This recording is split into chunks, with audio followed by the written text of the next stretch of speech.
Hello student. Today I will explain the second poem of 10th class Fire and Ice by Robert Frost. First of all, I will introduce about the poem and the poet. Then I will explain line by line and I will tell you the word meaning also. So let's start. Introduction of the poem. Fire Fire and the Ice. The poem Fire and Ice expresses the profound idea that the world would end in either of two ways, either by ice or fire.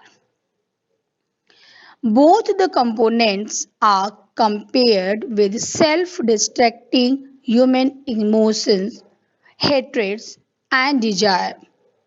The poem very artistically underpins the philosophy that we let our emotions rule us, and if don't control them, they will surely destroy everything around us.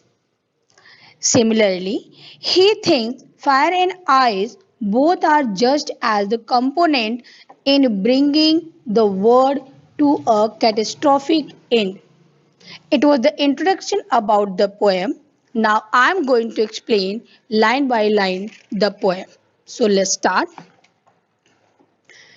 Some say the world will end in fire, some say in ice. From what I have tasted of desire, I hold with those who favor fire. Some say the world will end in fire, some say in ice. The poem expresses the profound idea that the world would end in either of two ways, either by ice or by fire. One group in of the opinion that fire,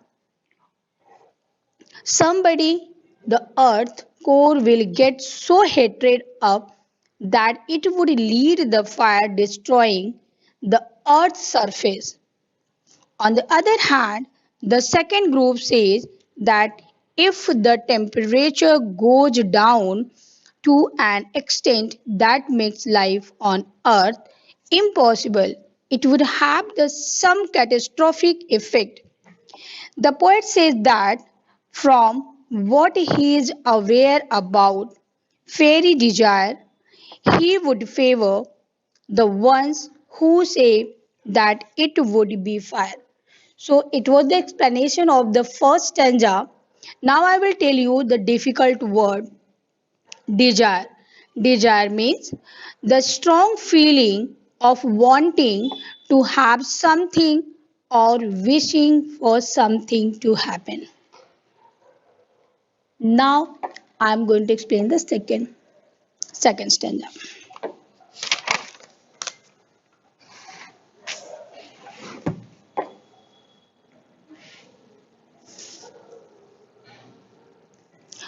But if it had to perish twice, I think I know enough of hate to say that for destruction, ice is also great and would suffice.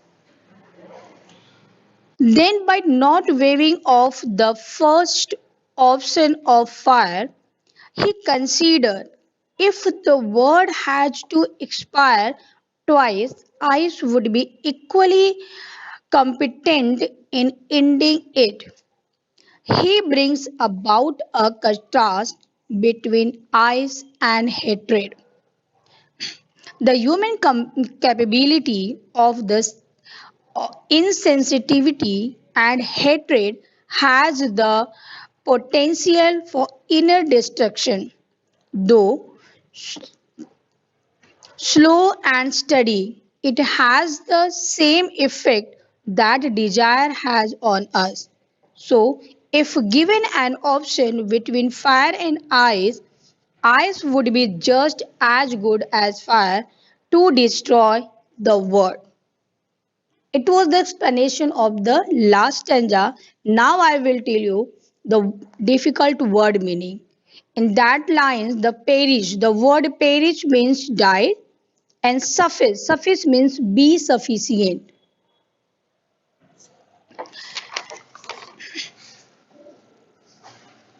So at last, student, I will tell you the literary devices of the poem. First of all, I will tell you the rhyming scheme. So, rhyming scheme of the poem is A B A B A B C B C B. I hope it must be clear. Then the second literary device is assonance.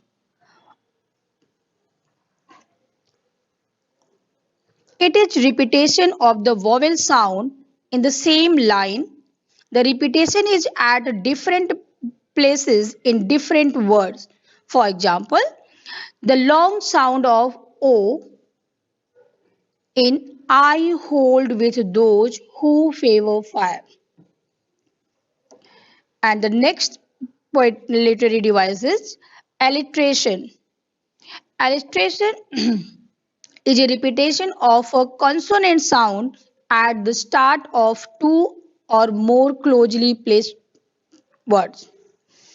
For example, the sound of F in favor fire and W in word will.